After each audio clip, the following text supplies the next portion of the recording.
अस्सलाम वालेकुम तमाम देखने वालों को। बड़ी बुरी खबर और बड़ा सीधा सा सिंपल केस था जिसने अदालत में जाके हल हो जाना था, मगर कुछ सोशल मीडिया और भले इस पूरे केस को जो हमीज़ा और बाबर आज़म के हवाले से था, पाकिस्तानी मेन स्ट्रीम मीडिया ने इसको अवॉइड किया और नहीं दिखाया। उसकी वजह भी यही थी कि मज़ीद जो है वो सनसनी ना फैले।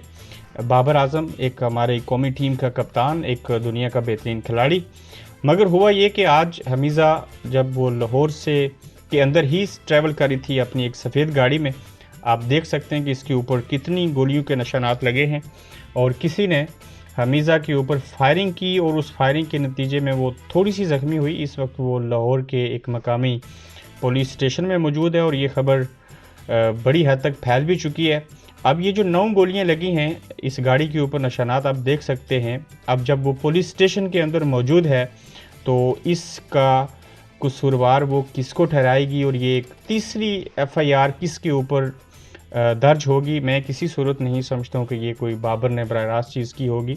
ज़ाहिर है उनकी फैमिली की तरफ ही इन तोपों का रुख किया जाएगा।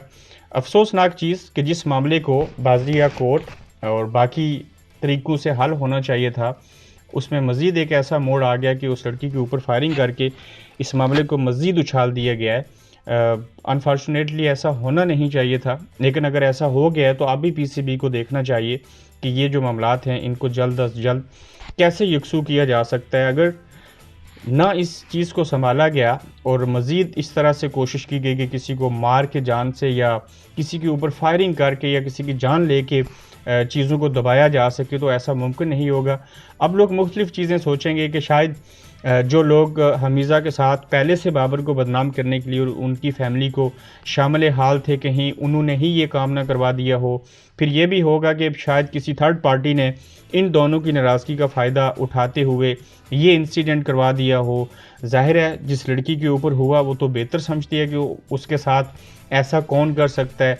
उसके पास जो धमकियाँ मैसेजेस की सूरत में आती रहीं वो स्क्रीनशॉट आप देख सकते हैं। जो फ़ोन कॉल्स उसने सुनी और फिर उनको मेरे ख़्याल से रिकॉर्ड भी किया, वो चीज़ें भी सामने आएंगी।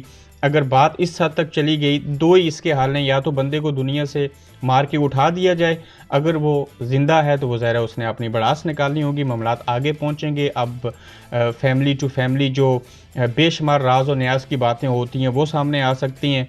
मगर जो कुछ आज हुआ, ये जो फायरिंग का वाक़या, ये किसी के ऊपर नहीं होना चाहिए, कोई सच्चा है या झूठा है। फिर से ये कहूँगा कि ये मामला जो है वो सुलझ सकता था, अब भी सुलझ सकता है, लेकिन इस तरह से फायरिंग करके अगर कोई ये कोशिश करे कि किसी की जान लेके तो आप कोई केस जीत जाएंगे या कुछ होगा, तो मेरे ख़्याल से ये कोई मुनासिब चीज़ नहीं है।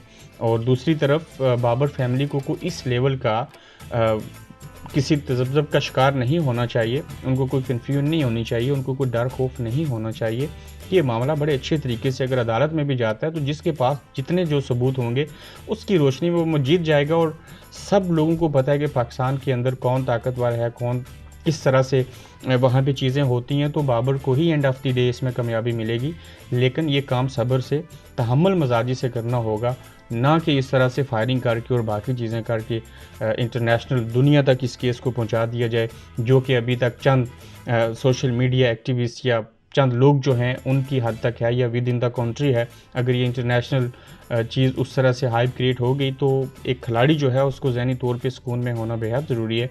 तो वो सुकून पाने के लिए, वो चीज़ें रखने के लिए डेफिनेटली जो है वो PCB को इसमें किरदार अदा करना चाहिए। इस मामले की छानबीन होनी चाहिए और अदालत के अंदर इसकी प्रोसीडिंग जो है वो एज़ सून एज़ पॉसिबल जब से होगी, मेरे ख़्याल से मामला जो हैं वो बैक टू नॉर्मल हो जाएंगे और end of the day court ने ही फैसला करना है। और अब देखना ये होगा कि ये जो फायरिंग हुई इसका इल्ज़ाम किसके ऊपर आता है।